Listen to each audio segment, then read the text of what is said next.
Tobin Steiskell, who's going to read a little bit for us. So we're looking at, mostly we're looking at pole beans. We decided to plant beans, corn, and squash, also known as a Three Sisters garden. Right now the corn is behind schedule, and we want the corn for the beans to climb up. And since the corn is behind, we are going to add a fourth sister, the sunflower. And hopefully the sunflower is going to support these pole beans as they grow. The third sister is squash, and we're going to be putting squash plants protecting the corn and the beans. We have some different kinds of squash here, and also we have a cantaloupe melon we might add as well. So the next part of our video is reading from Braiding Sweetgrass. Tobin's going to come around and talk about the Three Sisters. Thank you. No problem. Thank you, Will. And very, very phenomenally good text here by Robin Wall Kimmerer, and the title, of course, Braiding Sweetgrass. And it's also part of, this book is part of Mendocino County Reads, a grant that was given to all library branches to supply patrons and citizens of our county with free copies of Braiding Sweetgrass, as well as a few other titles for all ages, for children to adults.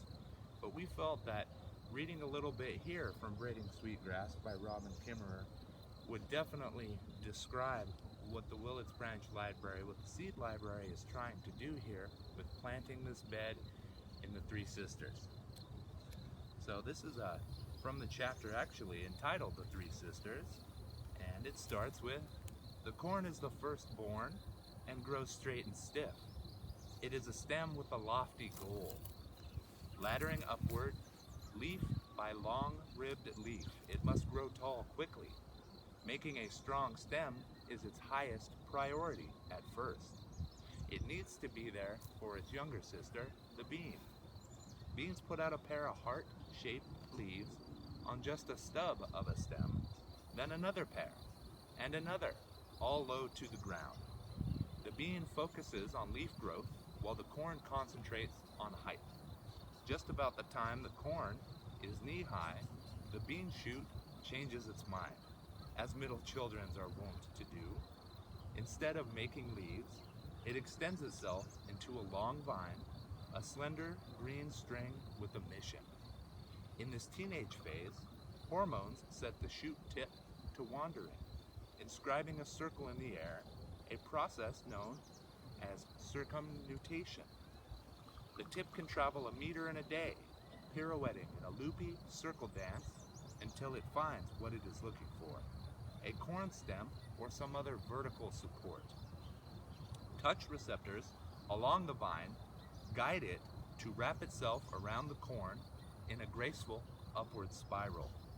For now, it holds back on making leaves, giving itself over to embracing the corn, keeping pace with its height growth. Had the corn not started early, the bean vine would strangle it. But if the timing is right, the corn can easily carry the bean.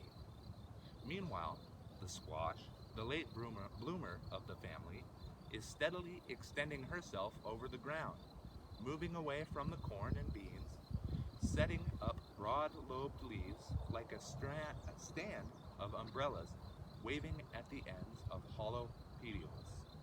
The leaves and vines are distinctly bristly, giving second thoughts to nibbling caterpillars.